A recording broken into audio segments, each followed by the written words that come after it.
से स्पर्मियोजेनेसिस का प्रोसेस होता है। ये स्पर्मेटिड का स्ट्रक्चर है। हमने आपको बताया था स्पर्मेटिड कैसा होता है, अनफ्लैजिलेटेड। तो आप इसको देख पा रहे हैं कि ये क्या है, अनफ्लैजिलेटेड है। और कैसी सेल होती है, राउंड शेप होती है। तो ये देखिए आपको सेल राउंड शेप दिख रही है। मोटेलिटी नहीं होती, इमोटाइल, क्योंकि इसमें फ्लैजला ही नहीं है, तो इसलिए ये मोटाइल भी नहीं होती है। तो ये स्पर्मेटिड का स्ट्रक्चर है। अब आप स्पर्मेटिड में ये देख सकते हैं कि ये न्यूक्लियस है, ये गोल्जी बॉडी है, और यहाँ पे ये माइटोकॉन्ड्रिया आपको बहुत सारे। अब यहाँ पे आप बेस एरिया में यहाँ पे आप देखेंगे एक सेंट्रियोल दिख रहा है। ये स्पर्मेटिड किस तरह से ये स्पर्म का फॉर्मेशन कर लेता है, ये पूरा चेंजेस यहाँ पे दिखाया गया है। इनिशियली क्या होता है कि जो गोल्जी बॉडी होती है, वो गोल्जी बॉडी क्या बनाती है, एक्रोसोमल वेसिकल्स बनाती है। तो आपके एग्जाम में ऐसा क्वेश्चन भी पूछा गया है कि एक्रोसोमल वेसिकल किससे बनती है, गोल्जी बॉडी से बनती है। ठीक है, गोल्जी बॉडी से एक्रोसोमल वेसिकल बनती है।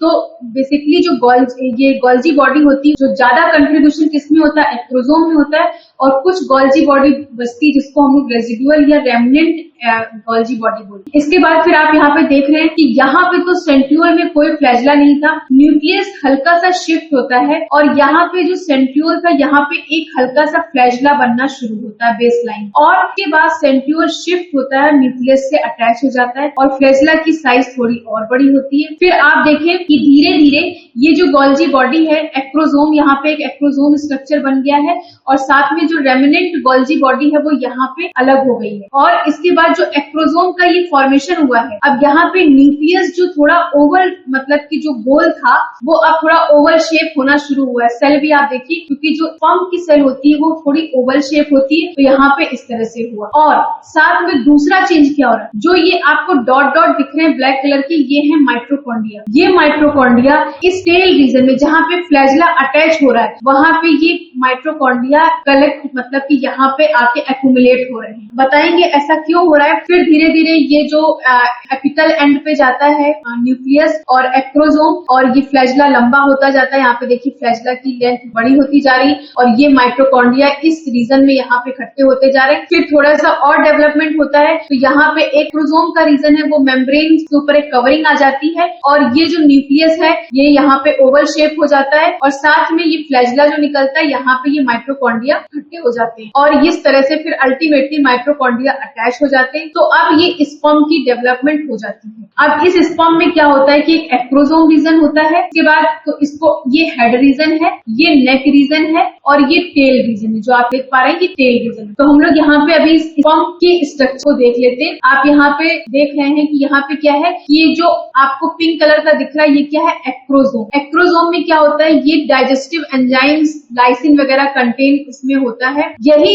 आगे चल के जो एग मेम्ब्रेन होता है उसमें फ्यूजन के लिए ये एक्रोसोम ही काम आता है, और इस एक्रोसोम की फॉर्मेशन किससे होती है, गोल्जी बॉडी। इसके बाद तो ये किस रीजन में, देखिए यहाँ पे जो स्पर्म बनती है उसके 3 रीजन हो जाते हैं। एक होता है हेड रीजन, दूसरा होता है मिडिल पीस, और मिडिल पीस में ही एक होता है नेक रीजन, ये नेक रीजन है, और इसके बाद ये टेल रीजन। तो हेड रीजन में क्या क्या होता है, न्यूक्लियस होता है, न्यूक्लियस के बाद यहाँ पे स्टार्टिंग में एक्रोसोम, फिर न्यूक्लियस होगा। फिर जो नेक रीजन है वहां पे होते हैं सेंट्रियोल्स। सेंट्रियोल्स 2 होते हैं, एक होता है एपिकल सेंट्रियोल्स और दूसरा होता है बेसल सेंट्रियोल्स। ठीक है, ये आपको प्रॉक्सिमल या प्रॉक्सिमल कह सकते हैं, प्रॉक्सिमल और बेसल 2 तरह के सेंट्रियोल पाए जाते हैं। और इसके बाद नीचे की तरफ जो ये रेड रेड कलर के दिख रहे हैं, ये है माइटोकॉन्ड्रिया। तो सारे माइटोकॉन्ड्रिया जो स्पर्मेटिड में थे वो कहाँ पे अरेंज हो गए, वो इस मिडिल पीस में या नेक रीजन के पास अरेंज हो जाते हैं। और ये माइटोकॉन्ड्रिया एक पर्टिकुलर के पैटर्न में अरेंज होते हैं, कुछ इस टाइप ऐसे अरेंज होते हैं, इस तरह से अरेंज हो जाएंगे। ये आपको स्ट्रक्चर में ऐसा दिख रहा है, लेकिन ये कुछ इस तरह से अरेंज हो जाएंगे। तो इसको कहा जाता है नेबर कर्व। इस अरेंजमेंट को, माइटोकॉन्ड्रिया के इस अरेंजमेंट को कहा जाता है, स्पाइरली अरेंज हो जाते हैं, उसको कहा जाता है नेबर कर्व। इसके बाद ये जो टेल रीजन है, ये फ्लैजला इसमें रहता है, और ये कॉज करता है, क्योंकि स्पर्म आपको पता है स्विम कर सकता है, मोटेलिटी होती है, तो फ्लैजला होना जरूरी है। तो उसके लिए ये टेल रीजन होता है। अब इसके बाद इस फ्लैजिला के बीच में ये जो मोटाइल है फ्लैजिला किसकी वजह से, इसमें एक स्ट्रक्चर होता है एक्सोनीम। एक्सोनीम के बारे में अभी हम आगे आपको बता रहे हैं। अब इसके बाद तो स्पर्मेटिड से स्पर्म तक जाने में क्या क्या चेंजेस हुए। पहले तो क्या हुआ कि यहाँ पे आप देख सकते हैं condensation of nucleus. Nucleus condense हो गया, जैसा कि न्यूक्लियस किस टाइप का एक इस तरह से था और कंडेंस होके कुछ इस तरह से न्यूक्लियस जो स्पर्म है, स्पर्म में ओनली डीएनए और बेसिक प्रोटीन ही रहती है। एसिडिक प्रोटीन को लूज कर दिया जाता है, आरएनए को भी लूज कर दिया जाता है। स्पर्म में एसिडिक प्रोटीन को लूज कर दिया जाता है और बेसिक आरएनए को लूज कर दिया जाता है। तो स्पर्म में क्या होता है, डीएनए और बेसिक प्रोटीन। अब जब हम लोग फर्टिलाइजेशन पढ़ेंगे तो वहां पे हम बताएंगे कि फर्टिलाइजेशन के टाइम में जो बेसिक प्रोटीन होती है, क्योंकि स्पर्म पे एक्चुअली में एक तरीके का पॉजिटिव चार्ज ऐसा देखा गया है कि एज ए पॉजिटिव चार्ज उसको ट्रीटमेंट किया जाता है और एग को नेगेटिव चार्ज की तरह। हम आपको जब फर्टिलाइजेशन बताएंगे तो वहां पे बताएंगे। तो क्योंकि स्पर्म में पाई जाने वाली जितनी भी एसिडिक प्रोटीन थी वो सारी चली गई, बेसिक प्रोटीन बचती। और बेसिक प्रोटीन में कौन से अमाइनो एसिड होते हैं, बेसिक अमाइनो एसिड होते हैं। बेसिक अमाइनो एसिड जैसे कि आर्जिनिन, लाइसिन, और उनके ऊपर चार्ज कौन सा होता है, पॉजिटिव चार्ज। तो इसलिए जो स्पर्म होता है उसको एज ए पॉजिटिव चार्ज मतलब ट्रीटमेंट किया जाता है और इसका जो पॉइंटेड हो जाता है स्पर्म, स्पर्मेटिड तो गोल था, ये पॉइंटेड ओवल शेप का हो जाता है और ये फ्लैट स्ट्रक्चर में चेंज हो जाता है। तो स्पर्मियोजेनेसिस के प्रोसेस में क्या क्या हो रहा है, न्यूक्लियस का कंडेंसेशन हो रहा है और सबसे इंपॉर्टेंट साइटोप्लाज्म लॉस्ट हो जाता है। बहुत छोटा सा साइटोप्लाज्म टेल या नेक रीजन में बचता है, बाकी सारा साइटोप्लाज्म लॉस्ट कर दिया जाता है। इसीलिए फर्टिलाइजेशन में स्पर्म का दो ही चीज कंट्रीब्यूट करता है। अगर हम लोग बात करते, जैसे आपने मैटरनल इनहेरिटेंस सुना होगा, मैटरनल इनहेरिटेंस में देखते हैं कि साइटोप्लाज्मिक डिटर्मिनेंट सुना होगा, तो ऐसे केस में मदर को ही कंसीडर किया जाता है। मेल को क्यों नहीं किया जाता है, क्योंकि मेल का कोई साइटोप्लाज्म का कंट्रीब्यूशन ही नहीं होता है जाइगोट। मेल का सिर्फ और सिर्फ दो चीज जाइगोट में कंट्रीब्यूशन होता है, एक होता है न्यूक्लियस और दूसरा होता है सेंट्रियोल। बाकी कोई भी चीज स्पर्म की जब भी ये फ्यूजन होता है स्पर्म और एग का कंट्रीब्यूशन नहीं करता है। तो और साइटोप्लाज्म क्या होता है, क्योंकि जब स्पर्म स्पर्मेटिड से स्पर्म की डेवलपमेंट हो रही है उस समय सारा साइटोप्लाज्म लॉस्ट हो जाता है, बहुत थोड़ा सा साइटोप्लाज्म टेल रीजन में बचता है। Only small amount of cytoplasm remain in the tail region. Mitochondria from spiral ribbon like structure, जो ये स्पर्म है और स्पर्म का जो ये नेक रीजन है, यहाँ पे स्पाइरली माइटोकॉन्ड्रिया अरेंज होते हैं। इस स्ट्रक्चर को कहा जाता है नेबर कर्व। ठीक है, अब गोल्जी बॉडी इसमें बहुत इंपॉर्टेंट रोल प्ले करता है। गोल्जी बॉडी एक बिगर गोल्जी बॉडी के फॉर्म में होता है जो कि बनाता है आगे चल के एक्रोसोम, जब स्पर्मेटिड से स्पर्म की फॉर्मेशन हो रही है, और स्मॉल गोल्जी बॉडी जो होता है वो गोल्जी रेस्ट या गोल्जी रेमिनेंट के फॉर्म में को बाहर कर दिया जाता है। तो इतना आपको चेंजेस समझ में आ गए कि स्पर्मेटिड जो कि क्या था, एक non flagellated round shape immotile structure था, उससे स्पर्म बनाना है जो कि मोटाइल है, ओवल शेप्ड है ना, फ्लैजिलेटेड है, ये स्ट्रक्चर में चेंज होना है। ये स्ट्रक्चर में चेंज होने का प्रोसेस यहाँ पे आप लोग देख पा रहे हैं कि किस तरह से ये धीरे धीरे करके चेंज होके स्पर्मेटिड स्पर्म में चेंज हो जा रहा है। और स्पर्म में चेंज होने के ड्यूरेशन में क्या क्या चेंजेस होते हैं, न्यूक्लियस का कंडेंसेशन होता है। स्पर्मेटिड से स्पर्म में चेंज होने वाले प्रोसेस को क्या बोलते हैं, स्पर्मियोजेनेसिस। और स्पर्मियोजेनेसिस के प्रोसेस में क्या क्या चीजें होती हैं, condensation of nucleus, DNA, basic मतलब सिर्फ डीएनए बचता है, आरएनए का कोई भी कंपोनेंट नहीं होता है, बेसिक प्रोटीन्स बचते हैं, एसिडिक प्रोटीन सारे लॉस्ट हो जाते हैं, पॉइंटेड ओवल शेप बन जाता है, फ्लैट स्ट्रक्चर हो जाता है और साइटोप्लाज्म लॉस्ट हो जाता है। थोड़ा सा साइटोप्लाज्म टेल रीजन में बचता है। Mitochondria spiral ribbon like structure के फॉर्म में अरेंज हो जाते हैं नेक रीजन में। ये हम बताएंगे आगे कि ऐसा क्यों होता है। इस स्ट्रक्चर को कहा जाता है नेबर कर्व रीजन। और एक्रोसोम जो कि बहुत इंपॉर्टेंट रोल प्ले करता है आगे चल के फर्टिलाइजेशन में। जब एग में फ्यूजन करना होता है तो एक्रोसोम कुछ डाइजेस्टिव एंजाइम, लाइसिन, कुछ इस टाइप के एंजाइम रिलीज करते हैं, उसके थ्रू जो एग होता है, एग का जोना पेलिसिडा को डाइजेस्ट किया जाता है। तो एक्टोजोम एक बहुत इंपॉर्टेंट फंक्शन प्ले करता है जो कि गोल्जी बॉडी से बनता है। ऐसा क्वेश्चन भी आपके एग्जाम में आया है, ठीक है। अब इंपॉर्टेंट चीज की जो हम लोग यहाँ पे ये टेल देखें, इस टेल की बहुत इंपॉर्टेंट रोल है क्योंकि ये मोटाइल है। क्योंकि आपको पता है फर्टिलाइजेशन कहाँ होता है, फर्टिलाइजेशन होता है फैलोपियन ट्यूब में, ठीक। और डिपोजिशन ऑफ सेमेन कहाँ होता है, वेजाइना में। तो वेजाइना से फैलोपियन ट्यूब तक पहुंचना है स्पर्म, ठीक। स्पर्म को पहुंचने के लिए स्पर्म को मोटाइल होना बहुत जरूरी है। अगर ये मोटाइल नहीं होगा तो ये फैलोपियन ट्यूब तक नहीं पहुंचेगा और फर्टिलाइजेशन नहीं हो पाएगा। तो इसलिए इसका जो फ्लैजिला है, इस फ्लैजिला के स्ट्रक्चर की हम लोग थोड़ी सी बात कर लेते हैं। ये जो फ्लैजिला है, अब ये हमने क्या किया, ये देखिए स्पर्म का स्ट्रक्चर है और इस स्पर्म के स्ट्रक्चर में ये जो टेल रीजन है इसका ये सेक्शन कटिंग है। यहाँ पे इसका स्ट्रक्चर देखिए क्या है, ये फ्लैजिला का स्ट्रक्चर है। आपको पता है नेचर ने फ्लैजिला के ज्यादातर जो स्ट्रक्चर होते हैं 9+2 अरेंजमेंट होते हैं। माइक्रोट्यूब्यूल्स आपने पढ़ा होगा, साइटोस्केलेटन में नहीं पढ़ा होगा तो आप आगे पढ़ेंगे। माइक्रोट्यूब्यूल्स होते हैं, माइक्रोट्यूब्यूल्स अल्फा और बीटा ट्यूबुलिन से मिलके बने होते हैं और ये होता है 9+2 अरेंजमेंट। नेचर ने 9+2 जहां भी फ्लैजिला मतलब आप फ्लैजिला का कोई भी चीज देखेंगे तो वहां पे क्या अरेंजमेंट होगा, 9+2 अरेंजमेंट होगा। ये 9+2 अरेंजमेंट होता क्या है, ये बनता है माइक्रोट्यूब्यूल्स से। माइक्रोट्यूब्यूल्स क्या होते हैं कि यहाँ पे देखिए 9, ये आप अगर देख पा रहे हैं, आप लोग को डायग्राम में दिख रहा है, यहाँ पे आप देख रहे हैं कि एक इस तरह से गोला बना हुआ है, गोल है, मतलब एक फुल सर्कल है और एक सी शेप का सर्कल दिख रहा है। आप इस स्ट्रक्चर को देखिए, एक फुल ये बना हुआ है और एक सी शेप का है। तो ये क्या है, 9। और अगर इनको आप गिनेंगे तो ये क्या है, 1 1 2 3 4 7 8 9, ये 9 है। और +2, 9+2 कहाँ, ये दो सर्कल आपको दिख रहे हैं। तो ये अरेंजमेंट होता है 9+2 का, कि 9 ये अरेंजमेंट है +2। ये किसका अरेंजमेंट है, माइक्रोट्यूब्यूल्स का।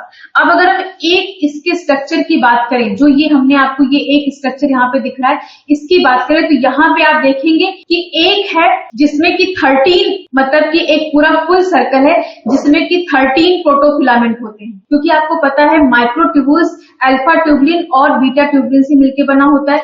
माइक्रोट्यूब्यूल्स में जब 13 फिलामेंट है तो एक 13 फिलामेंट का प्रोटोफिलामेंट होता है और एक 11 फिलामेंट का प्रोटोफिलामेंट होता है। ये दोनों मिलाके ये स्ट्रक्चर का फॉर्मेशन करते हैं जिसमें ये 9 इस तरह के स्ट्रक्चर होते हैं जो कि फ्लैजिला में इस तरह से बनाते हैं। ये सिर्फ स्पर्म के फ्लैजिला की बात नहीं है, ये और भी कहीं फ्लैजिला पाया जाता है यूकैरियोट्स में, उसकी भी बात कर रहे हैं। तो यहाँ पे क्या होगा कि इस तरह का ये 9 और +2 रीजन होता है। इसके बाद इसमें फ्लैजिला और भी स्ट्रक्चर है, जैसे कि स्पोक हेड है जो कि पर्टिकुलर ये टेस्टोस्टेरोन को सेंस करता है, रेडियल स्पोक। तो ये सब अलग स्ट्रक्चर है, आपको इससे मतलब नहीं, आपको मतलब है कि फ्लैजिलर मूवमेंट करता कैसे। अब जो ये स्ट्रक्चर दिख रहा है आपको, जो ये एक रेड स्ट्रक्चर दिख रहे हैं, इसमें आपको एक आर्म जैसा स्ट्रक्चर दिख रहा है, एक इधर दिख रहा है, एक अंदर की तरफ दिख रहा है। देखिए एक बाहर की तरफ दिख रहा है, आप ऐसे देख पाएंगे, एक ये दिख रहा है स्ट्रक्चर और एक ये दिख रहा है। आप एक इनर आर्म है, एक आउटर आर्म है। हर इसमें हर प्रोटोफिलामेंट में देखेंगे कि एक आउटर आर्म है, एक इनर आर्म है। तो इसको जो आउटर आर्म है इसको बोला जाता है डाइनिन, इसको बोला जाता है डाइनिन। तो इसको बोला जाता है आउटर डाइनिन। यहाँ पे देखिए आउटर डाइनिन है और ये क्या है, इनर डाइनिन है। तो यहाँ पे ये क्या है, ये डाइनिन, इनर डाइनिन है और ये आउटर डाइनिन। डाइनिन है ये एक तरह की प्रोटीन होती है जो कि माइक्रोट्यूब्यूल से अटैच होती है। तो यहाँ पे देखिए ये क्या है, माइक्रोट्यूब्यूल्स हैं। रेड कलर की जो सर्कल आपको, ये जो एक सी शेप का सर्कल है और एक ए शेप का सर्कल है, इससे एक आउटर डाइनिन अटैच होता है और एक इनर डाइनिन। तो जो आउटर डाइनिन होता है ये बाहर की तरफ होता है, इनर डाइनिन अंदर। तो dynein protein attached to the microtubules. Dynein are contain ATPase that provide energy for flagella movement. अब फ्लैजिला के मूवमेंट के लिए क्या चाहिए, एनर्जी चाहिए। तो वो एनर्जी डाइनिन प्रोवाइड करता है। डाइनिन कैसे एनर्जी प्रोवाइड करता है इसको हम लोग आगे देखेंगे। क्या होता है कि जो आउटर डाइनिन होता है, ठीक है, जो आउटर डाइनिन ये स्ट्रक्चर आपको दिख रहा है, ये डाइनिन काम करता है एटीपेज की तरह। किसकी तरह काम करता है, एटीपेज की तरह काम करता है। एटीपेज का काम क्या है,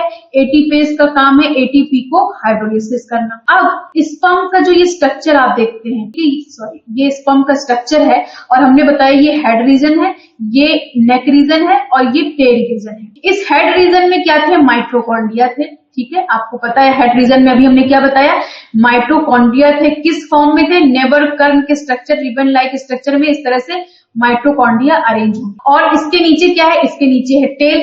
तो इस माइटोकॉन्ड्रिया, और माइटोकॉन्ड्रिया को क्या कहा जाता है, पावर हाउस, है ना, क्योंकि ये क्या करता है, एटीपी बनाता है। तो जो ये माइटोकॉन्ड्रिया है, माइटोकॉन्ड्रिया के जो एटीपी हैं उनको डाइनिन क्या करता है, डाइनिन एटीपीज की तरह काम करके उन एटीपीज को, जो कि माइटोकॉन्ड्रिया में एटीपी पाए जाते हैं, उनकी हाइड्रोलिसिस कराता है।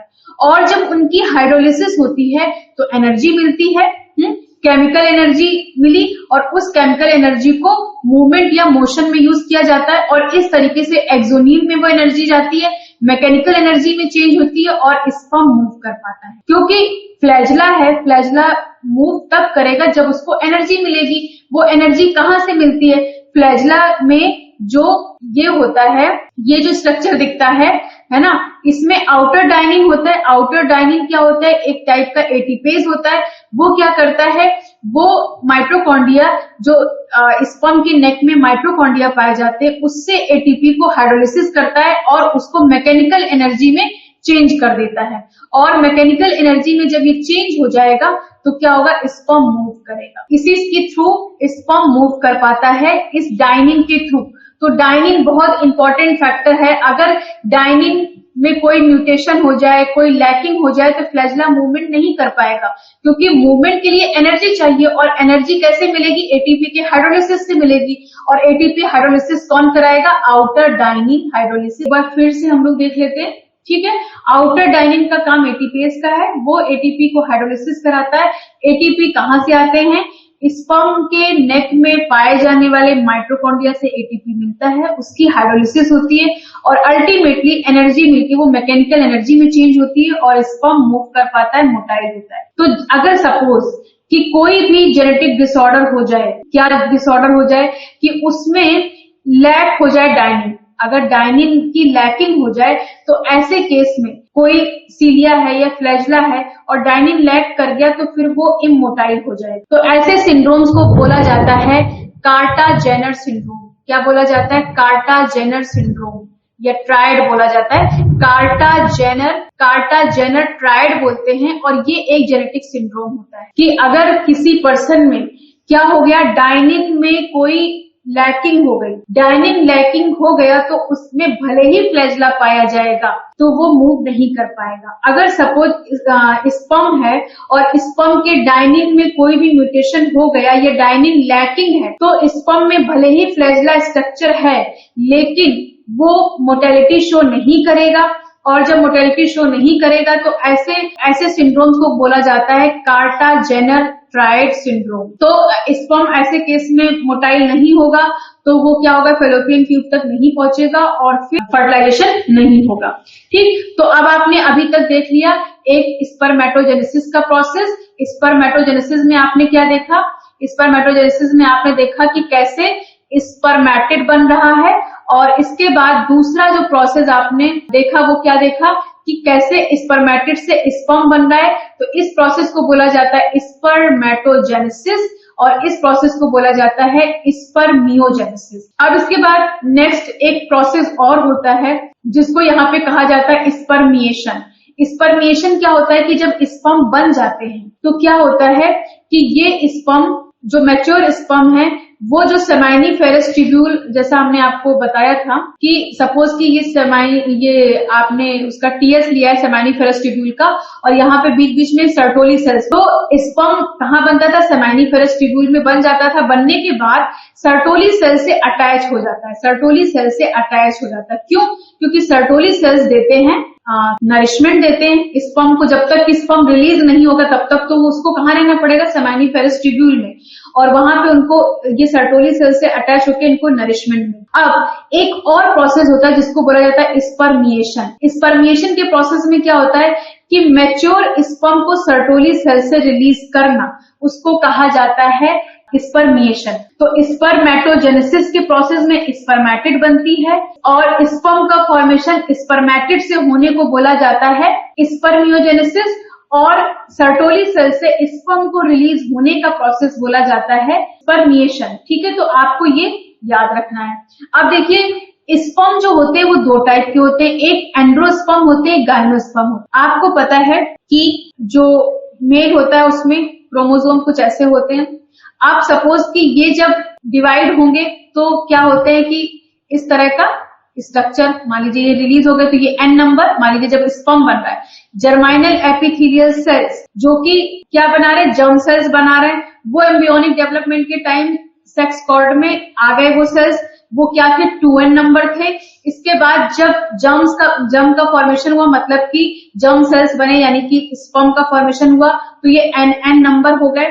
अब ये इन स्पर्म को, ये सपोज इसको हम स्पर्म मान लेते हैं और हम लोग इसका ऐसा स्ट्रक्चर बना लेते, तो ये स्पर्म जो कि इसको क्या बोलेंगे, इसको बोलते हैं गायनोस्पर्म। इसको क्या बोलते हैं, गायनोस, ठीक है। तो स्पर्म दो तरह के बनते हैं, गायनोस्पर्म और इसको बोलते हैं एंड्रोस्पर्म, ठीक है। तो जब गायनोस्पर्म, इतनी बात समझ में आ रही स्पर्मिएशन, ये एक मेल है, ठीक है।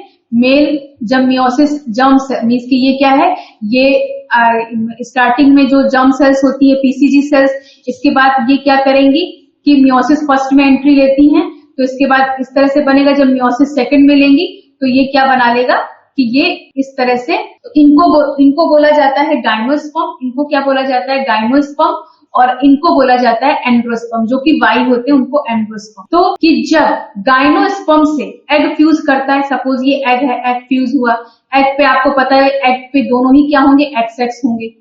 तो जब गायनोस्पर्म से, ये गायनोस्पर्म है, ये भी गायनोस्पर्म है, गायनोस्पर्म से जब एक्स फ्यूज होगा तो क्या होगा, गर्ल बनेगी, ठीक है। और जब एंड्रोस्पर्म से एग फ्यूज होगा तो क्या बनेगा, बॉय बनेगा। तो इसीलिए क्या होता है 50% एंड्रोस्पर्म बनते हैं, 50% गायनोस्पर्म बनते हैं, इसीलिए 50% गर्ल और बॉय का चांस होता है। अब इसके बाद हम लोग नेक्स्ट आगे बढ़ते हैं। तो ये पूरा प्रोसेस था स्पर्मेटिड के फॉर्मेशन का। अब इसके बाद हम लोग